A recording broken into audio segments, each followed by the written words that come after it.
Price the Lord. நம்முடைய ஆண்டவரும் அருமை இரட்சகரும் மீட்பருமான கர்த்தராகிய இயேசு கிறிஸ்துவின் இனிய நாமத்தில் மறுபடியும் உங்களுக்கு வாழ்த்து சொல்லுகிறேன். தேவனுடைய பெரிதான கிருபையினாலே நாம் மீண்டுமாக கூட இந்த நாளிலும் தேவனுடைய சத்திய வசனங்களை வாசித்து தியானிக்க கர்த்தர் நமக்கு பெரிதான கிருபைகளை கொடுத்ததற்காக இந்த நேரத்திலே வேத புத்தகத்திலே நாம் ஒரு சில வார்த்தைகளை வாசித்து இந்த நாளுக்குரிய செய்திக்குள்ளாய் நாம் கடந்து செல்லலாம். மத்தேயு எழுதின சுவிசேஷகம் மத்தேயு 11ஆம் அதிகாரம் 15ஆம் வசனத்திலிருந்து நாம் தொடர்ந்து வாசித்து 20ஆம் வசனம் வரை வாசித்து செய்திக்குள்ளாய் கடந்து செல்லலாம். மத்தேயு 11:15 கேட்கிறதற்கு காதுள்ளவன் கேட்க கடவன். இந்த சந்ததியை யாருக்கு ஒப்பிடுவேன்?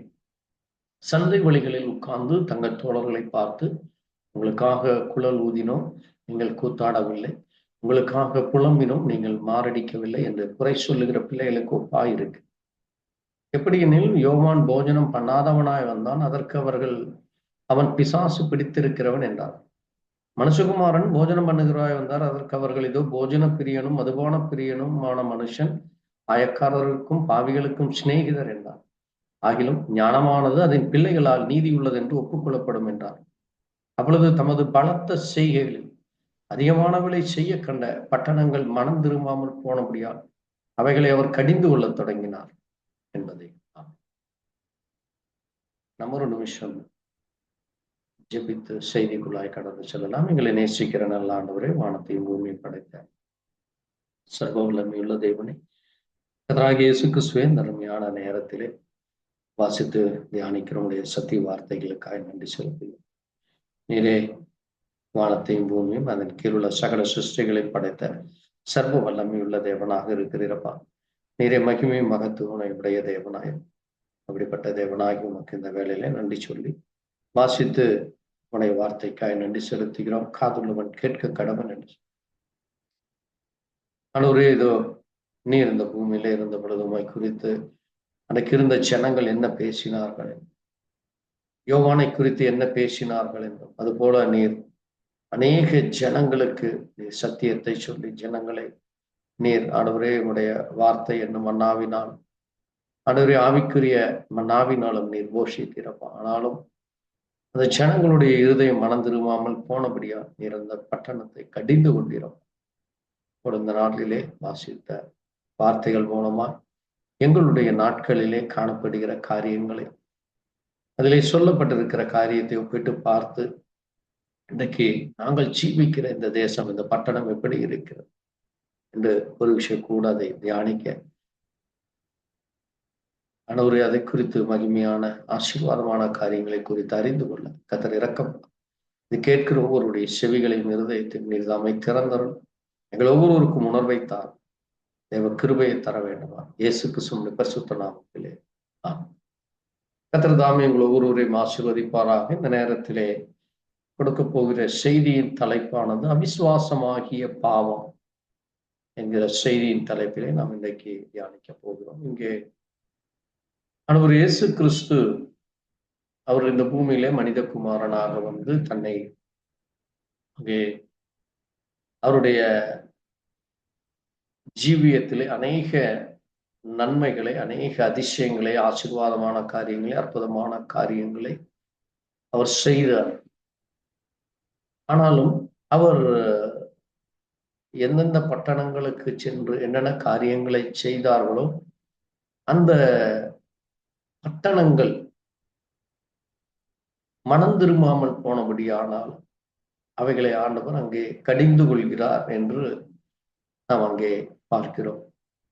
அதிலே குறிப்பாக கோரோசினே உனக்கு ஐயோ, பெத்தசாயிவே உனக்கு ஐயோ, உங்களில் செய்யப்பட்ட பலத்த செய்கைகள் தீருவிலும் சீதோனிலும் செய்யப்பட்டிருந்தார், இப்பொழுதே ரட்டுடுத்தி சாம்பலில் உட்கார்ந்து மனம் திரும்பி இருப்பார்கள் என்று அங்கே அவர் சொல்லுவார். அது மட்டுமல்ல, 23 வானப்பரியந்தம் உயர்த்தப்பட்ட கப்பூர்நகமே, நீ பாதாள பரியந்தம் தாழ்த்தப்படுவாய் என்று அங்கே சொல்லுகிறார். இங்க இந்த 3 பட்டணங்களை அவர் குறிப்பிட்டு சொல்லுகிறார். ஏன் அப்படி அந்த காரியம் அன்றைக்கு நடந்தது? அது மட்டுமல்ல, ஜனங்கள் இன்றைக்கும் கூட அங்கே குறை சொல்லுகிற காரியங்களை நாம் பார்க்கிறோம். உங்களுக்காக நாங்கள் குழல் ஊதினோம், நீங்கள் கூத்தாடவில்லை. உங்களுக்காக புலம்பினோம், நீங்கள் மாரடிக்கவில்லை என்று குறை சொல்லுகிற பிள்ளைகளுக்கு ஒப்பாய் இருக்கிறது என்று இங்கே ஆண்டவர் அந்த குறை சொல்லுகிற பிள்ளைகளை குறித்தும், அங்கே பலத்த செய்கைகளை செய்த அந்த பட்டணத்தில் இருக்கிற காரியங்களை குறித்து அவர் கடிந்து கொள்கிறதை நாம் இங்கே கவனிக்க முடியும். எப்படி இது ஒரு அவிசுவாசத்தின் கிரியைகளாக, அது எப்படி பாவமாக இருக்கிறது என்று நாம் இன்றைக்கு சிந்திக்க போகிறோம். ஏனென்றால் அவர்களுடைய அந்த இருதய கடித்து நிமித்தம், அவர்களுடைய அந்த அவிசுவாசத்தின் நிமித்தம் அங்கே ஆண்டவர் கடிந்து கொள்கிறதை நாம் அங்கே கவனிக்க முடியாது. இதே அதிகாரத்திலே நாம் அங்கே பார்க்கிற பொழுது அங்கே ஒரு முக்கியமான ஒரு காரியத்தை நாம் கவனிக்க முடிகிறது. இயேசு கிறிஸ்து அங்கே மத்தேயு 12ஆம் அதிகாரத்திலே அவர் ஊழியம் செய்து கொண்டு வருகிற நாட்களிலே அவர் பிசாசு பிடித்திருந்த ஊமையனையும் குருடனையும் செவிடனையும் அங்கே அவர் குணமாக்குறதை 12ஆம் அதிகாரம் 22ஆம் வசனத்திலே வாசிக்க பார்க்கிறோம். அப்பொழுது ஜனங்கள் ஆச்சரியப்பட்டு தாவீதின் குமாரர் இவர்தானோ என்று சொல்கிறார்கள். ஆனால் அங்கே பரிசேயர் அதை கேட்டு, இவன் பிசாசுகளின் தலைவனாகிய பெயல்செபூலினாலே பிசாசுகளை துரத்துகிறானே அல்லாமல் மற்றபடி அல்ல என்று அங்கே இயேசு கிறிஸ்துவை குறித்து அவர் யார் என்று இந்த பரிசேயர்கள் அவரை வேதத்தின் மூலமாக அடையாளம் காணாமல், அங்கே அவர்கள் கிரியைகளினாலும் அவரை அடையாளம் காண முடியாமல், அவருடைய கண்களானது குருடாக்கப்பட்டதாக, அவருடைய இருதயமானது அங்கே கடின இருதயம் உள்ளதாக, அங்கே அந்த வானத்தையும் பூமியும் படைத்த சர்வ வல்லமையுள்ள தேவன் அவர் இந்த பூமியிலே அவர் மனுஷனாய் வருவார், தாவீதின் குமாரனாய் வருவார். அங்கே எசாயா 9ஆம் அதிகாரத்திலே சொல்லப்பட்ட நமக்கு ஒரு பாலகன் பிறந்தார், நமக்கு ஒரு குமாரன் கொடுக்கப்பட்டார், கர்த்தத்துவம் அவர் தோளின் மேல் இருக்கும், இப்படியாக அவரை குறித்து சொல்லப்பட்ட, இப்படி அங்கே ஏசாயா தீர்க்கதரிசியிலும் எசேக்கியேலிலும் இன்னும் அங்கே வேதத்திலே அநேக தீர்க்கதரிசிகள் மூலமாக அவர் எப்படி இந்த பூமிக்கு அவர் வரப்போகிறார் என்று சொல்லி அதை சொல்லப்பட்டிருக்கிறது. இந்த பரிசேயர்கள் அவர்கள் வேத பாரகர்கள், அவர்கள் வேதத்தை நன்கு கற்றறிந்த ஒரு ஞானிகளாக ஜனங்களுக்கு முன்பாக இருந்து கொண்டிருக்கிறார். ஆனால் அவர்கள் அவரை அடையாளம் காண முடியவில்லை. ஆனால் ஜனங்கள் அவரை யார் என்று அடையாளம் கண்டு இவர்தான் தாவீதின் குமாரனாக இருப்பாரோ என்று சொல்லுகிற பொழுது இவர்கள் அவரை மறுதலித்து இவரை அங்கே பிசாசோடு, அந்த பிசாசனுடைய தலைவனோடு ஒப்பிட்டு பேசுகிறது தான் இங்கே காணப்படுகிற மிக முக்கியமான ஒரு அவிசுவாசத்தின் கிரியைகளா இருக்கிறது. பாவத்தின் அது மிகப்பெரியதான ஒரு கொடிய நோயாக இருக்கிறது. அவருடைய இருதயமானது அங்கே பாவ சிந்தனை நிறைந்ததாக, அங்கே தேவனை குறித்து அறிகிற அறிவில் இல்லாமல் மாம்ச ரீதியாக அங்கே இன்றைக்கு உலகத்தில் அநேக படிப்புகளை படித்துக் கொண்டிருக்கிறார். உத்தியோகங்களுக்காக, தொழிலுக்காக அல்லது குடும்பத்திற்காக அநேக படிப்புகளை படித்து அதிகாரங்களுக்காக அல்லது மேலை நாடுகளுக்கு சென்று மற்ற காரியங்களை செய்யபடி படித்துக் கொண்டிருக்கிறார். அதே போல இங்கே இந்த பரிசேயர்களும் அங்கே வேதத்தை கற்றறிந்தார்களே தவிர அதனுடைய உண்மையான வெளிப்பாடு என்ன, அந்த தேவன் யார், அந்த தேவன் எப்படி இன்றைக்கு கிரியை செய்து கொண்டிருக்கிறார், அவர்களுடைய நாட்களில் அவர் என்ன செய்து கொண்டிருக்கிறார் என்று அவர்கள் அவரை அடையாளம் காண முடியாமல் படி அவருடைய கண்களானது குருடாக்கப்பட்டிருக்கிறதை நாம் அங்கே கவனிக்க வேண்டிய. அதனால்தான் ஆண்டவர் சொல்லுகிறார், அவர்கள் சிந்தனைகளை அறிந்து அவருடைய இருதயங்கள் நினைப்பதை அவர் தூரத்திலிருந்து அறிகிறவராக இருக்கிறார். அதனால்தான் அவருடைய சிந்தனைகளை இயேசு கிறிஸ்துவானவர் வந்து தனக்குத்தானே விரோதமாய் பிரிந்திருக்கிற எந்த ராஜ்யமும் பாழாகும். தனக்குத்தானே விரோதமாய் பிரிந்திருக்கிற எந்த பட்டணமும் வீடும் நிலை நிற்காது. சாத்தானை சாத்தான் துரத்தினால் தனக்கு விரோதமாய் தானே பிரிவினை செய்கிறதா இருக்குமே. அப்படி செய்தால் அவன் ராஜ்யம் எப்படி நிலை நிற்கும் என்று சொல்லி, அது மட்டுமல்ல, நான் பெயர் சபூவினால் பிசாசுகளை உங்கள் பிள்ளைகள் அவைகளை யாரால் துரத்துகிறார்கள் என்று சொல்லி அங்கே அவர்களை கடிந்து கொள்கிறதை நாம் இங்கே கவனிக்க முடியும். இன்றைக்கும் தேவனுடைய ஊழியக்காரர்கள் அல்லது விசுவாசிகள் அங்கே தேவனை உண்மையான உத்தமமான இருதயத்தோடு அவர்கள் தேவனை தேடுகிற பொழுது தங்களை சுற்றி இருக்கிறவர்கள், தங்களை வழிநடத்துகிறவர்கள், தங்களோடு கூட இருக்கிறவர்கள் இப்படிப்பட்ட அந்த அவிசுவாசமான சிந்தனைகள், அவிசுவாசமான பேச்சுக்களினாலே இன்றைக்கு அநேகர் இடறுகிறதை நாம் பார்க்கிறோம். அவைதான் ஆண்டவர் சொல்லும் பொழுது இடரல் வருவது அவசியம், ஆனால் எந்த மனுஷனால் இடரல் வருகிறது அந்த மனுஷனுக்கு ஐயோ என்று. ஒரு இடரல் இந்த பூமியிலே காணப்பட்டு கொண்டிருக்கிறது. ஜனங்கள் இடறி போகிறார்கள், ஜனங்கள் வழிதவறி போகிறார்கள், ஜனங்கள் அங்கே தேவனை குறித்து அறிகிற அறிவிலை வருகிற பொழுது அவர்களுக்கு இடையூறுகளை செய்து அவர்கள் இடறி விழும்படியாக செய்கிற காரியங்கள் இன்றைக்கு அநேகமாக இருக்கிறது. ஆகவேதான் அவரை அந்த பொல்லாத ஆவி என்று அவர்கள் சொல்லுகிறதை நாம் அங்கே பார்க்க முடிகிறது. அவர்கள் அவர் யார் என்று அவர்கள் அடையாளம் காணவில்லை. ஆனால் இயேசு கிறிஸ்து அங்கே யோவான் 4ஆம் அதிகாரத்திலே பார்க்கிற பொழுது அங்கே சமாரியா பட்டணம் சென்ற பொழுது அங்கு ஒரு ஸ்திரீ இடத்திலே தண்ணீர் கேட்கிற பொழுது அந்த ஸ்திரீ அவரோடு கூட பேசும் பொழுது அங்கே அவர் சொல்லுகிறார், தேவன் ஆவியாய் இருக்கிறார். யோவான் 4:24 தேவன் ஆவியாய் இருக்கிறார். அங்கே தேவ பிள்ளைகள் எப்படி அங்கே தேவனை ஆராதிக்க வேண்டும், எப்படி தொழுது கொள்ள வேண்டும், எப்படியாக அவரை அங்கே வணங்க வேண்டும் என்று சொல்லி அவர் அங்கே சொல்லுகிறதை பார்க்கிறோம். பாருங்கள், அந்த ஸ்ரீ இயேசுவிடத்திலே இயேசு சொல்கிறார், நான் சொல்லுகிறதை நம்பு, நீங்கள் இந்த மலையிலும் எருசலேமிலும் மாத்திரமல்ல எங்கும் பிதாவை தொழுது கொள்ளும் காலம் வருகிறது.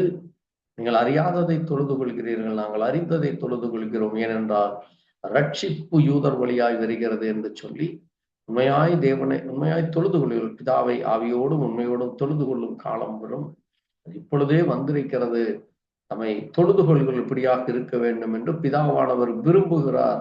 தேவன் ஆவியாய் இருக்கிறார், அவரை தொழுது கொள்ளும் ஆவியோடும் உண்மையோடும் அவரை தொழுது கொள்ள வேண்டும் என்று அங்கே தேவனை எப்படி ஆராதிப்பது, அங்கே அந்த மலைகளிலே அல்லது அந்த குறிப்பிட்ட அந்த தேவ ஆலயத்திலே சென்று மட்டுமா என்று அந்த ஸ்திரீயானவள் அவளை கேட்கிற காரியத்தை குறித்து இங்கே ஆண்டவர் மிக தெளிவாக அந்த ஸ்திரீயோடு பேசுகிறார். ஏனென்றால் அந்த ஸ்திரீ அவளிடத்திலே இருக்கிற எல்லா காரியங்களையும் அவர் உள்ளதை உள்ளபடி சொல்லுகிறார். அவளுக்கு உன்னுடைய புருஷனை கூட்டிக் கொண்டு வா என்று பொழுது எனக்கு புருஷன் இல்லை என்று சொல்கிறார். அவர் ஆண்டவர் சொல்கிறார், ஆமா உனக்கு புருஷன் இல்லை, ஏனென்றால் 5 புருஷர்கள் இருந்தார்கள், இப்பொழுது உனக்கு இருக்கிற புருஷன் அல்ல, இதை உள்ளபடி சொன்னா என்று சொல்லுகிறார். இங்கே அவளுக்குள்ளாக இருக்கிற அந்த உண்மையை, அவளுக்குள்ளாக இருக்கிற அந்த நேர்மையை தேவன் காண்கிறார். இதைத்தான் தேவனுடைய பிள்ளைகளிடத்திலே தேவனும் இன்றைக்கும் நம்மிடத்தில் அவர் எதிர்பார்க்கிறது. அவர் சத்தியம் உள்ளவராய் இருக்கிறது போல நாமும் சத்தியம் உள்ளவராய் பேச வேண்டும். நாம் சத்தியத்தை பேச வேண்டும். உள்ளதை உள்ளதென்றும் இல்லாத என்றும் சொல்ல வேண்டும் என்று தேவன் நம்மிடத்தில் வரும்.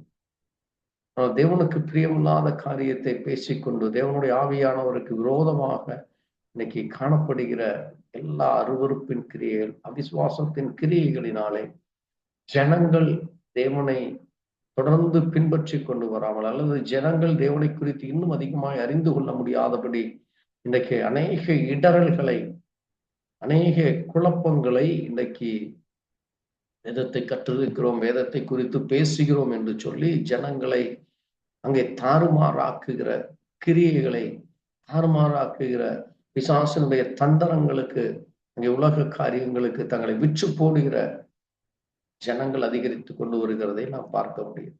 அப்படிப்பட்ட அங்கே அநேக காரியங்கள் எப்படி அன்றைக்கு பரிசேயர்களும் அங்கே வேதபாரர்களும் இயேசு கிறிஸ்துவை குறித்து தவறாய் பேசிக்கொண்டு தவறாய் அவரை குறித்து அவரிடத்திலே அங்கே எப்பொழுதும் அவரை அங்கே சோதித்து கொண்டும் எப்பொழுதும் அவரை தொல்லைப்படுத்தி கொண்டிருந்தார்கள். அதே போல இன்றைக்கும் தேவனுக்காக வைராக்கியமாய் ஊழியம் செய்கிறவர்களை அங்கே பரியாசமும் கேலியும் கிண்டலும் செய்து இப்படிப்பட்ட காரியங்கள் இன்னைக்கும் காணப்படுகிறது. ஊழியர்கள் அல்லது விசுவாசிகள் குடும்பங்களுக்குள்ளாக இப்படி அந்த பிரிவினைகள் ஆவிகள் இன்றைக்கு அநேக இடங்களிலே காணப்படுகிறதை நாம் பார்க்க முடியும்.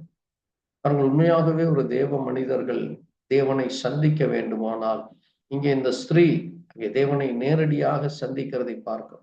அவள் சொல்லுகிறாள், அவர் கிறிஸ்து எனப்படுகிற மேசியா வருகிறார் என்று அறிவேன்.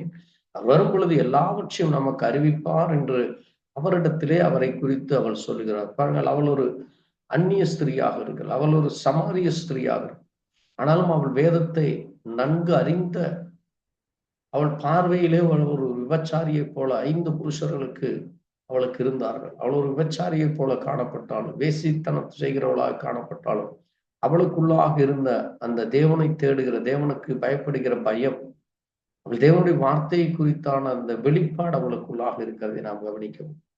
அவள் கிறிஸ்து என்னப்படுகிற மேசியா வருகிறார் என்று அவள் அறிந்து கொண்டாள். அன்றைக்கு மேசியா வருவார் என்று அந்த ஜனங்கள் காத்திருந்தார்கள். அந்த மேசியா அங்கே குமாரனாக வந்து, அவர் அங்கே இயேசுவாக வந்து, தாவீதின் குமாரனாக வந்து நிற்கிற பொழுது அவர்கள் அடையாளம் காண முடியாதபடி அன்றைக்கு இருந்த பரிசேயரும் சதுசேயரும் வேத பாரர்களும் இடறி விழுகிறார். அவருடைய கிரியைகளை கண்டுகூட அவர்கள் மனம் திரும்பாதபடி தங்களுடைய சிந்தைகளினாலே தேவனுக்கு விரோதமான காரியங்களை செய்கிறதை நாம் அங்கே பார்ப்போம். ஆண்டவர் சொல்லுகிறார் பாருங்கள், அந்த ஸ்திரீ இடத்தினே அங்கே நோடி பேசுகிற நானே அவர் என்று அவர் சொல்லுகிறார். பாருங்கள், அந்த ஸ்திரீ அதை சொன்ன உடனே அங்கே ஜனங்கள் இடத்திலே போய் சொல்லி, அங்கே அவள் ஊருக்குள்ளாக சென்று, அங்கே நான் செய்த எல்லாவற்றையும் எனக்கு ஒரு மனுஷன் சொன்னார், வந்து பாருங்கள் அவர் கிறிஸ்து தானா என்று அவள் உடனடியாக அங்கே சுவிசேஷம் சொல்வதை, உடனடியாக தேவனை குறித்து சாட்சி சொல்லுவதை, ஜனங்களுக்கு அங்கே அறிவிக்கிற காரியத்தை அவள் அங்கே செய்கிறாள். அவர்கள் அப்பொழுது அந்த ஜனங்கள் அங்கே வந்து அங்கே அவர் செய்த எல்லா காரியங்களை கண்டு அங்கே நாம் வாசிக்கிற பொழுது பாருங்கள், அந்த ஜனங்கள் அவரை குறித்து என்ன சொல்லுகிறார்கள் என்ற 42ஆம் வசனத்திலே வாசிக்கிற பொழுது, அந்த ஸ்திரீயை நோக்கி, உன் சொல்லின் நிமித்தம் அல்ல, அவருடைய உபதேசத்தை நாங்களே கேட்டு அவர் மெய்யாய் கிறிஸ்துவாகிய உலக இரட்சகர் என்று அறிந்து விசுவாசிக்கிறோம் என்று இங்கே இந்த ஜனங்கள் அங்கே அவரோடு கூட அங்கே 2 நாள் தான் அங்கே தங்குகிறார். நீங்கள் அங்கே 40ஆம் வசனத்திலே வாசிக்கிற பொழுது, சமாரியரிடத்திலே அவர் வந்து தங்களிடத்திலே தங்க வேண்டும் என்று அவர்கள் கேட்டுக்கொண்டது நிமித்தம் அவர் அங்கே 2 நாள் தங்கி அங்கே அந்த சமாரியர்களிடத்திலே அவர் தன்னுடைய காரியத்தை அவர் உபதேசமாக போதிக்கிறார். அவர் வந்த நோக்கத்தை அங்கே எப்படி என்றாங்க அவர் விவரித்து சொல்லுகிறதை அங்கே காண முடிகிறது. இன்னும் அநேகர் அதை குறித்து விசுவாசித்தார்கள். இந்த ஸ்திரீ மட்டுமல்ல, இன்னும் அநேகர் அவரை விசுவாசித்து அங்கே அவர்கள் சொல்லுகிற அந்த டெஸ்டிமோனியானது, அந்த அவர்கள் சொல்லுகிற அந்த அறிக்கையானது, அது இன்றைக்கும் தேவனுடைய எல்லா ஊழியக்காரர்களும் எல்லா தேவ ஜனங்களும் நாம் அவர் யார் என்று அறிந்து கொள்ள இது ஒரு மிக முக்கியமான ஒரு வசனமாக இருக்கிறது. யோவான் 4:42 மிக முக்கியமான வசனமாக இருக்கிறது. ஏனென்றால் இவர் மெய்யாகவே கிறிஸ்துவாகிய உலக இரட்சகர், ஏதோ ஒரு யூதர்களுக்கு மட்டுமல்ல, அல்லது ஏதோ ஒரு குறிப்பிட்ட ஒரு ஜனங்களுக்கு மட்டுமல்ல, அல்லது குறிப்பிட்ட ஒரு மதத்திற்கு சார்ந்ததல்ல, இவர் உலகத்தை ரட்சிக்க வந்த இரட்சகர் என்று சொல்லி அங்கே அறிக்கை. என்றால் கர்த்தர் தான் இரட்சகர். அங்கே ரட்சிப்பு அங்கே அது தேவனுடையதாக இருக்கிறது. அங்கே தேவன் தான் தன்னுடைய பிள்ளைகளை ரட்சிக்கிறார். அது தேவ பிள்ளைகளுக்கு தேவன் கொடுக்கிற ஒரு கிருபையாக இருக்கிறது, ஒரு இரக்கமாக இருக்கிறது. தேவனுடைய பிள்ளைகளுக்கு தேவன் காட்டுகிற ஒரு அன்பின் வெளிப்பாடாக இருக்கிறது. ஆகவே கர்த்தர் அங்கே அங்கே கிறிஸ்துவாக சரீரத்தில் அங்கே வந்து நின்று தன்னை யார் என்று அந்த உபதேசத்தின் நிமித்தம் அவர்களுக்கு அங்கே அவர் விளக்குகிற பொழுது அவரை அறிந்து கொண்டார். ஆனால் அநேக ஆண்டுகள் அங்கே எருசலேமிலும் யூதாயாவிலும் கலிலேயாவிலும் இன்னும் அநேக பட்டணங்களிலே இயேசு கிறிஸ்துவானவர் தன்னுடைய அங்கே உபதேசத்தை, தன்னுடைய பிரசங்கத்தை பிரசங்கிக்கிறதை நாம் மலை பிரசங்கம், இப்படி அநேக பிரசங்கங்களை நாம் கவனிக்கிறோம். ஆனால் அதை கேட்ட அந்த பரிசேயர்கள் அங்கே அவரை பிசாசோடு ஒப்பிடுவதும், இந்த ஜனங்கள் இங்கே அவரை ஒரு உன்னத ஸ்தானத்திலே வைக்கிறதையும் நாம் அடையாளம் காண வேண்டும். பாருங்கள், இன்றைக்கு ஒரு கூட்டம் ஜனங்களுடைய இருதயமும் கண்களும் திறக்கப்படுகிறது. ஆனால் ஒரு கூட்டம் ஜனங்கள் அவர்கள் காண்பதாக, அவர்கள் கேட்பதாக இருந்தாலும் அவருடைய செவிகளும் அவருடைய கண்களும் அங்கே குருடாகி கிடக்கிறதை நாம் அங்கே கவனிக்க வேண்டியுள்ளார். அவர்கள் இப்படிப்பட்ட அந்த அவிசுவாசமாகிய அந்த பாவம், அவர்கள் தேவனை அவர்கள் அறிய மனதில்லாதபடி தங்களுடைய கொள்கைகளினாலும் கோட்பாடுகளினாலும் தங்களுடைய இருதயத்தை அவர்கள் கடினப்படுத்திக் கொள்வதை அங்கே நாம் பார்க்க முடியும். பழைய ஏற்பாட்டிலே நாம் பார்க்கிற பொழுது அங்கே மோசே அங்கே எகிப்திலே தன்னுடைய முதல் 40 ஆண்டுகள் அங்கே பார்வோனுடைய அந்த அரண்மனையிலே அங்கே வளர்ந்த அந்த எகிப்தியருடைய முறைமையின்படி அவன் சகலவற்றையும் கற்றறிந்த ஒரு நல்ல ஒரு மனிதனாக அங்கே அந்த தேசத்தினுடைய ஒரு இளவரசனுக்குரிய அந்த தகுதியை அவன் வளர்த்து கொள்கிறான். ஆனால் அங்கே யாத்திராகமம் 3ஆம் அதிகாரத்திலே அங்கே தேவனை அவர் முதலாக அங்கே சந்திக்கிற பொழுது அங்கே தேவன் அந்த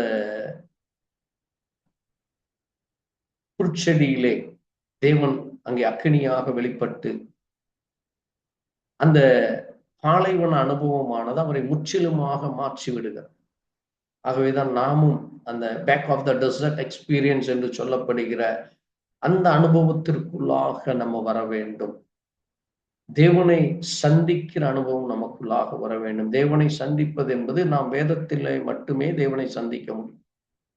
நாம் அநேக ஊழியர்களுடைய பிரசங்கத்தை கேட்கிறோம், அநேக தேவ மனுஷர்களுடைய உபதேசங்களை கேட்கிறோம், சாட்சிகளை கேட்கிறோம். ஆனால் இவை எல்லாம் வேதத்திலிருந்து வேதத்தோடு ஒப்பிட்டு பார்த்து அது எவ்விதமாக தேவனை கனப்படுத்துகிறது, அது எவ்விதமாக தேவனுடைய வார்த்தைகளை அது உறுதிப்படுத்துகிறது என்று நாம் வேதத்தின் மூலமாகத்தான் தேவனை அடையாளம் காண வேண்டும். ஒரு மனிதன் சொல்லுவதை வைத்தோ அல்லது ஒரு மனிதனுடைய அங்கே உபதேசங்களை வைத்தல்ல, தேவனுடைய உபதேசத்தை, தேவன் இந்த வேதத்திலே அநேக உபதேசங்களை நமக்கு கொடுத்திருக்கிறார், அநேக டாக்டரின்கள் இருக்கு, சுவிசேஷத்தை வேதத்திலே நாம காண முடிகிறது. இன்றைக்கு அநேக உபதேசங்கள் இருக்கு, ஆனால் வேதம் நமக்கு ஒரே ஒரு உபதேசத்தை மட்டுமே கற்றுக் கொடுக்கிறது, அநேக உபதேசங்கள் அல்ல. நமக்கு ஒரே தேவன் உண்டு, ஒரே தேவன் தான் இந்த பூமியிலே மாம்சத்திலே வெளிப்பட்ட கர்த்தர் என்றும் ஒரு மாம்சத்திலே வெளிப்பட்ட கிறிஸ்து என்றும் இரட்சகர் என்றும் குமாரனாக மனுஷகுமாரனாக அங்கே வெளிப்பட்டார். நமக்காக மரித்து உயிர்த்தெழுந்தார். அவர் நம்முடைய பாடுகளை நம்முடைய துக்கங்களை ஏற்றுக்கொண்டார் என்று அங்கே ஏசாயா 53 சொல்ல வண்ணமாக அவர் நமக்காக மரித்து உயிர்த்தெழுந்த அந்த இரட்சகராக அவர் நம்மை மீட்கிற அங்கே பரிகாரியாக அவர் வருவதை அங்கே வேதத்திலே அங்கே ஆதியாகமம் முதல் வெளிப்படுத்தின விசேஷம் வரை அவரை குறித்து அங்கே ஒரு மறைபொருளாக அநேக இடங்களில் அவரை குறித்து அது இன்னும் அதிகமாக தேவனை குறித்தான அந்த வெளிப்பாடாக இருக்கிறதை நாம் காணலாம். ஆகவே நாம் எப்படி மோசே அந்த அக்கினி ஸ்தம்பத்தை, அந்த அக்கினியை கண்டு தேவன் அவரோடு கூட பேசும் பொழுது அவரை அடையாளம் கண்டு அவரை ஏற்றுக்கொள்கிறார், அதை போல நாம் அந்த அனுபவத்திற்குள்ளாக வரும் பொழுது மட்டுமே, தேவனுடைய வார்த்தைக்குள்ளாக வரும் பொழுது மட்டுமே நாம் எல்லா விசுவாசத்திலிருந்தும் எல்லா பாவத்திலிருந்தும் நாம் மனம் திரும்புவர்களாக இருக்க முடியும். ரோமரிலே அப்போஸ்தலனாகிய பவுல் சொல்லும் பொழுது ரோமர் 4ஆம் அதிகாரத்தில் ஒரு முக்கியமான ஒரு காரியத்தை சொல்லுகிறார். பாருங்கள், அங்கே ரோமர் 4ஆம் அதிகாரத்திலே அவர் சொல்லுகிற பொழுது அங்கே ஒருவன் கிரியை செய்யாமல் பாவியை நீதிமாக ஆக்கிற இடத்தில் விசுவாசம் வைக்கிறவனால் அவனுடைய விசுவாசமே அவனுக்கு நீதியாக எண்ணப்படும் என்று சொல்லி, அது மட்டுமல்ல, எவனுடைய அக்கிரமங்கள் மன்னிக்கப்பட்டதோ, எவனுடைய பாவங்கள் மூடப்பட்டதோ அவர்கள் பாக்கியவான்கள், எவனுடைய பாவத்தை கர்த்தர் எண்ணாதிருக்கிறாரோ அவன் பாக்கியவான் என்று தாவீது சொல்லி இருக்கிறார். ஆகவே பாருங்கள், இங்கே சொல்லப்படுகிற ஒரு மிக முக்கியமான ஒரு காரியமானது அங்கே 17ஆம் வசனத்திலே அவர் சொல்லுகிறார். அங்கே அவர் சொன்ன அந்த காரியமானது, அநேக ஜாதிகளுக்கு உன்னை தகப்பனாய் ஏற்படுத்தினேன் என்று ஆபிரகாமை குறித்து அங்கே சொல்லப்பட்டிருக்கிறது.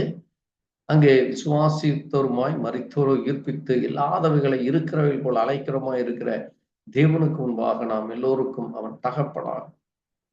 ஆபிரகாமுடைய விசுவாசமானது அவன் தேவனை அவர் இல்லாதவர்களை இருக்கிறவர்களை போல் அழைக்கிற தேவன் என்று அவர் அங்கே அடையாளம் கண்டார். அது மட்டுமல்ல, அவர் முழு இருதயத்தோடு விசுவாசித்தார். அவர் என்னுடைய சரீரம் செத்து போனதா இருந்தாலும் அதை உயிர்ப்பிக்க, அதை ஜீவனை கொடுக்க அவரால் முடியும் என்று அந்த விசுவாசம் அவருக்குள்ளாக. ஆகவேதான் பாருங்கள், அங்கே 19ஆம் வசனம் சொல்கிறது, ஆபிரகாம் விசுவாசத்திலே பலவீனமாய் இருக்கவில்லை. அவனுடைய சரீரம் ஏறக்குறைய 100 வயதுள்ளார். தன் சரீரம் செத்து போனது, சாராளுடைய கர்ப்பம் செத்து போனதையும் எண்ணாது இருந்தார். தேவனுடைய வாக்குத்தத்தத்தை குறித்து அவன் அவிசுவாசப்படாமல், சந்தேகப்படாமல், தேவன் வாக்குத்தத்தம் பண்ணின நிறைவேற்ற வல்லவராயிருக்கிறார் என்று முழு நிச்சயத்தை நம்பி தேவனை மகிமைப்படுத்தி விசுவாசத்தில் வல்லவனானான் என்று. தேவனுடைய பிள்ளைகள் அங்கே நம்மளை சுற்றி நடக்கிற காரியங்கள், நம்முடைய சரீரங்களிலோ அல்லது நம்முடைய குடும்பத்திலோ அல்லது நம்மை பலவீனப்படுத்துகிற காரியங்களிலோ நாம் எந்த இடத்திலும் சோர்ந்து போகாதபடி எல்லா நேரமும் தேவனுடைய வாக்கு தத்துவத்தை குறித்து மட்டுமே நாம் நோக்கி பார்க்க வேண்டியவர்களா. நாம் அதிலே ஒரு நாட் ஈவன் 0.001% என்று சொல்வார். ஏனென்றால் அவ்வளவு அக்யூசியாக இருக்கும் பொழுது மட்டுமே அது தேவனுக்குடைய ஒரு பிள்ளைகளாக இருக்க.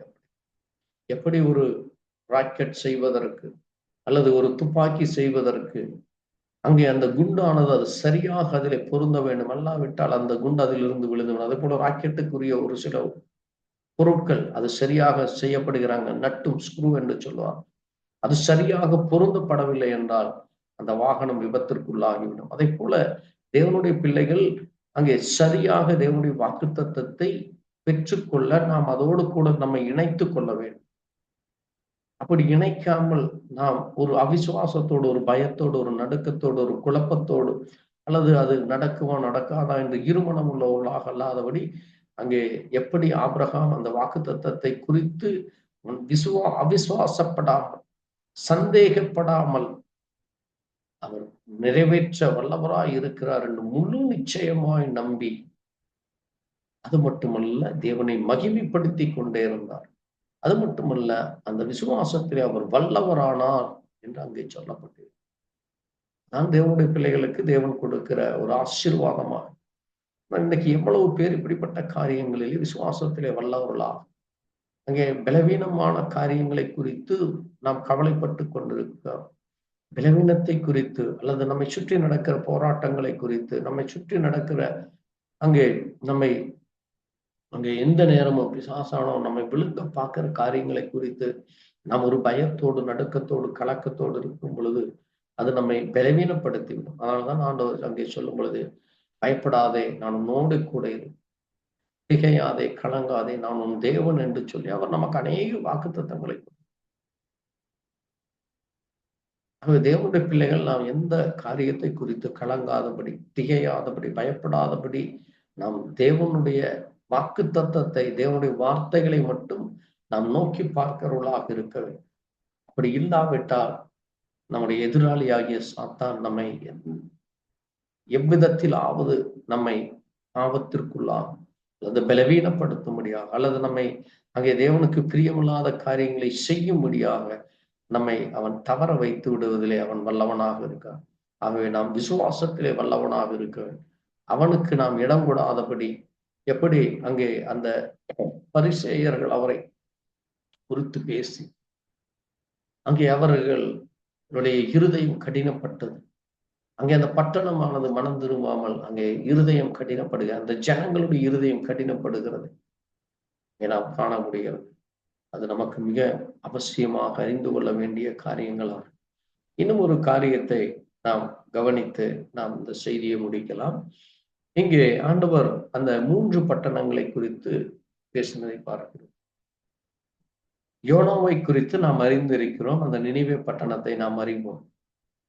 ஆனால் இங்கே கவனிக்க வேண்டிய ஒரு முக்கியமான ஒரு காரியம், இந்த பட்டணத்து ஜனங்கள் எவ்விதமாக இந்த தேவ மனுஷனுடைய வார்த்தையை கேட்டு என்ன செய்தார்கள் என்று நாம் கவனிக்க வேண்டும். ஏனென்றால் இன்றைக்கு நம்மை சுற்றி அநேக அவிசுவாசமான கிரியைகள், அநேக பாவங்கள், அநேக பாவம் நிறைந்த இந்த பொல்லாத உலகத்திலே நாம் ஜீவித்துக் கொண்டிருக்கிறோம். அப்படிப்பட்ட ஒரு பட்டணமாக இருந்ததுதான் இந்த நினிவே பட்டணம். அந்த பட்டணத்து ஜனங்களுடைய வழிகள், அவருடைய சிந்தனைகள், அவருடைய காரியங்களை நாம் இங்கே யோனா புஸ்தகத்திலே நாம் அங்கே வாசிக்க முடிகிறது. பாருங்கள், அங்கே தேவன் அங்கே யோனாவுக்கு தோன்றி, நீ அந்த பட்டணத்துக்கு விரோதமாய் நீ பிரசங்கித்து, அவர்களுடைய அந்த அக்கிரமம் என்னுடைய சமூகத்துக்கு வந்தது.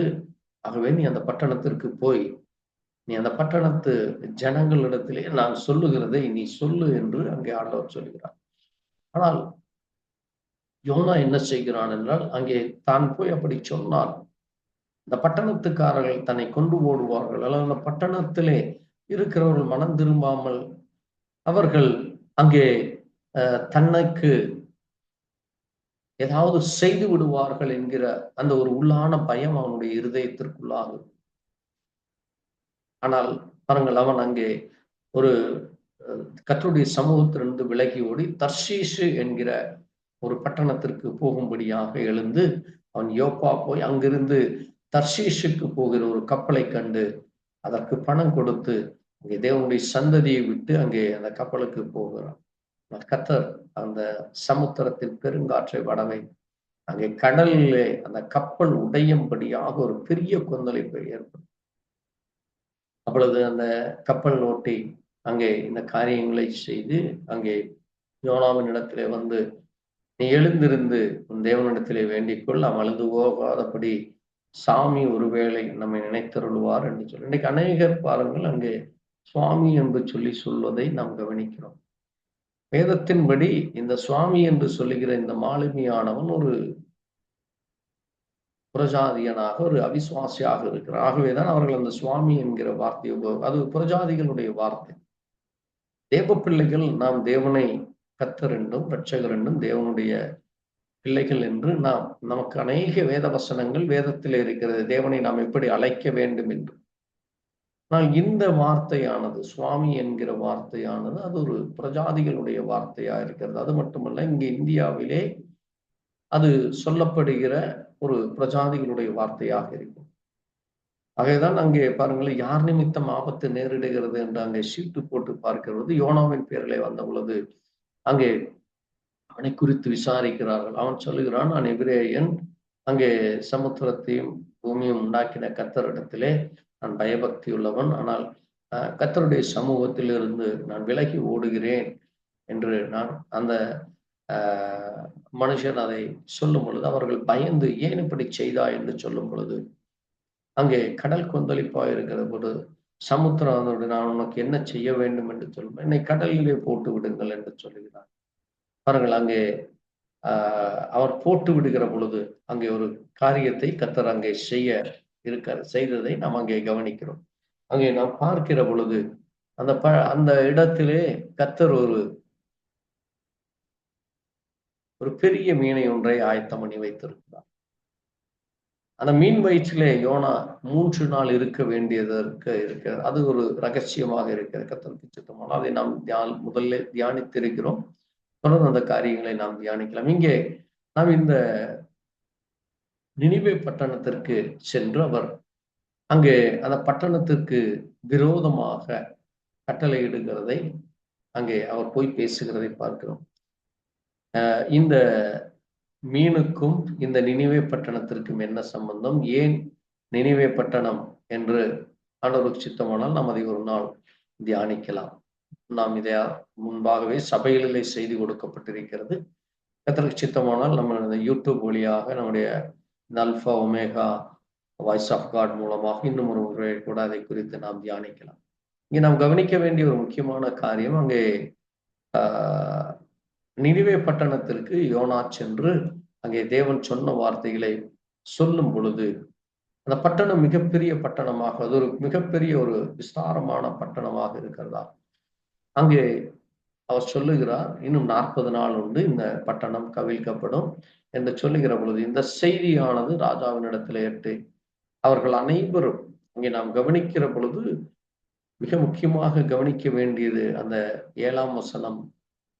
அங்கே பாருங்கள், அங்கே ராஜாவும் அங்கே பிரதானிகளும் அங்கே நினிவேயில் உள்ள மனுஷர், மிருகங்கள், மாடுகள், ஆடுகள் அது மேயாமலும் தண்ணீர் குடியாமலும் அங்கே எல்லா மனுஷர், மிருகங்கள் எல்லாம் அரட்டினால் மூடிக்கொண்டு தேவனை நோக்கி அங்கே உரத்த சத்தமிட்டு பிள்ளாத வழிகளை, தங்கள் கைகளின் கொடுமைகளை அங்கே சொல்லி அங்கே தேவனிடத்திலே அவர்கள் மனஸ்தாபப்பட்டு அங்கே அந்த காரியங்களை செய்கிறதை நாம் பார்க்க முடியும்.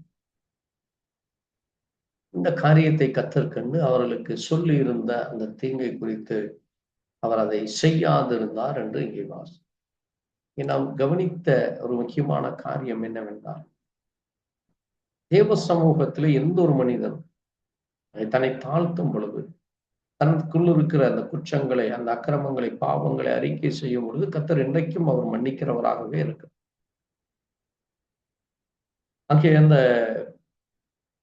ஜனங்கள் அங்கே சொல்லுகிற பொழுது அநேக தங்களுடைய இருதயத்தை கடினப்படுத்தி கொண்டார்கள். அந்த பரிசேயரும் சதுசேயரும் அங்கே தங்களுடைய இருதயத்தை கடினப்படுத்தி கொண்டு அவரை பெயல்செபூல் என்றும் பிசாசு பிடித்தவன் என்றும் அவரை அங்கே மிக அருவருப்பாக பேசுகிறதை, அங்கே தேவனுடைய பரிசுத்தாவிக்கு விரோதமாய் பேசுகிறதை காண்கிறோம். அது அவிசுவாசத்தின் கிரியைகளாக. இப்படிப்பட்ட கிரியைகள் தேவனுடைய பிள்ளைகளுக்கும், தேவனுடைய விசுவாசிக்கிறேன் என்று சொல்லுகிற விசுவாசிகளுக்குள்ள, ஊழியர்களுக்குள்ளாக காணப்படாதபடி இது நமக்கு ஒரு எச்சரிக்கையாக இருக்கு. ஏனென்றால் பாவத்தின் சம்பளம் மரணம் என்று சொல்லப்படும். அவிசுவாசம் தான் ஒரு பாவமாக இருக்கிறது. ஏனென்றால் பாவம் என்பது, அது அவிசுவாசம் என்பது அங்கே தேவனுடைய சிந்தனைகளுக்கு, தேவனுடைய நோக்கத்திற்கு விரோதமாக செய்யப்படுகிற செயலாகும். அது மரணத்திற்கு ஊடாக வழி நடத்துகிறது. எப்படி தேவன் ஒன்றை செய்யாதே என்று சொல்லும்போது அதை மீறி செய்யும் பொழுது அங்கே மரணம் வருகிறது. அங்கே கீழ்ப்படிதல் இல்லை.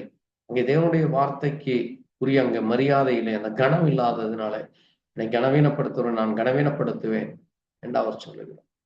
அவர் யார் அவரை கனப்படுத்துவார்கள், யார் அவரை மகிமைப்படுத்துவார்களோ அவர்களை தேவன் மகிமைப்படுத்துவேன் என்று சொல்லியிருக்கிறார்.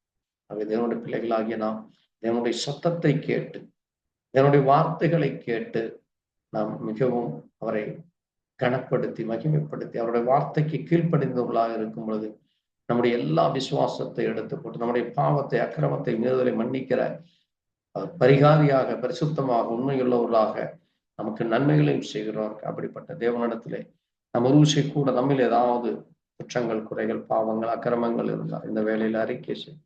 தேவன் நமக்கு கிருபை கொடுக்கும் இல்லையா? ஏனென்றால் அந்த பரிசேயரும் சதுசேயரும் அவர்கள் அறிக்கை செய்யாமல் தங்களை கெடுத்து கொண்டதாக நாம் பார்க்க முடிகிறது. அதே போல நாமும் அங்கு அழிந்து போகாதபடி இன்னைக்கும் தேவ கிருபை நமக்காக பரிந்து பேசு. இப்படிப்பட்ட தேவனிடத்திலே நம்மை தாழ்த்தி ஒரு நிமிஷம் நாம் ஜெபிக்கலாம். எங்களை நேசிக்கிற எங்கள் நல்ல ஆண்டவரே, கர்த்தாவே, இந்த அருமையான வேளையிலே உடைய கரத்திலே வாசித்து தியானித்த சத்திய வார்த்தைகளுக்காக நன்றி செலுத்துகிறோம். ஆவியானவர் சபைகளுக்கு சொல்லுகிறதை காதுள்ளவன் கேட்க கடவன் என்று சொன்னவன் ஆண்டவரே, நீர் எங்கள் காதுகளை கேட்க பண்ண காய்ச்சோம், எங்கள் செவிகளை திறந்ததற்காய் சோதனை நேரத்திலே வாசித்து தியானித்த வார்த்தைகளுக்காய் நன்றி செலுத்துகிறோம். ஆண்டவரே, அன்றைக்கு நீர் உபதேசத்தை சொல்லி நம்முடைய காரியங்களை சொன்ன பொழுது அந்த பட்டணத்தார் அவர்களுடைய அவிசுவாசத்தை நிமித்தம் அவர்களை கடிந்து கொண்டு அந்த பட்டணத்தை நீர் எச்சரித்தீரப்பா. அதே போல இன்றைக்கும் எங்களை சுற்றி நடக்கிற காரியங்களை குறித்து ஆண்டவரே, நாங்கள் இந்த ஜனங்களுக்காக ஒரு விஷயம் கூட இடத்துல பரிந்து பேசும். இந்த ஜனங்களுக்காக ஒரு விஷயம் கூட உன்னுடைய கரத்திலே வருகிறோம். எங்கள் குடும்ப பிள்ளைகளுக்காக, எங்களுக்காக, எங்களை சுற்றி நடக்கிற காரியங்களுக்காக, அதாவது எல்லா விசுவாச கிரியைகள் இருந்தும், பொல்லாத மனுஷருடைய வழிகளில் இருந்தும், சிந்தனைகளில் இருந்தும் எங்களை ஒருவரையும் பாதுகாப்பு. எங்களிலே காணப்படுகிற பலவீனங்களை எடுத்து எங்களுக்கு பலத்தை, சுகத்தை, எப்படி அந்த ஸ்திரீ ஆண்டவரை அடையாளம் கண்டு மற்றவரிடத்திலே அறிவித்து அந்த ஜனங்களும் நீ மெய்யாகவே கிறிஸ்து என்னும் இரட்சகர் என்று அறிக்கையிடு. அதே போல நாங்களும் அநேகருக்கு அறிக்கையிடு. எப்படி அங்கே யோனா அந்த நினைவே பட்டணத்துக்கு சென்ற பொழுது அங்கிருந்த மனிதர்களும், ஆடு மாடுகளும், ராஜாக்கள், இன்னும் அங்கிருந்த சகல ஜனங்களும் அங்கே 40 நாள் உங்களுடைய சமூகத்திலே காத்திருந்து அவர்கள் விடுதலை பெற்றார். எப்போல எங்களை மனுஷி கூட மனவரும் எங்களையும் நீர் மன்னி மேல் இறக்கம் தொடர்ந்து உடைய கரத்தில் ஒப்புக் கொடுக்கிறோம். எல்லாவற்றையும் இயேசு கிறிஸ்துவினுடைய பரிசுத்த நாமத்திலே ஆமென். கர்த்தர் தாமே உங்களை ஒருவரை ஆசீர்வதிப்பார். எங்களுக்காக, எங்களுடைய ஊழியங்களுக்காக ஜெபித்து கர்த்தர் உங்களோடு கூட இருப்பார். Praise the Lord. God bless you. Thank you, Jesus.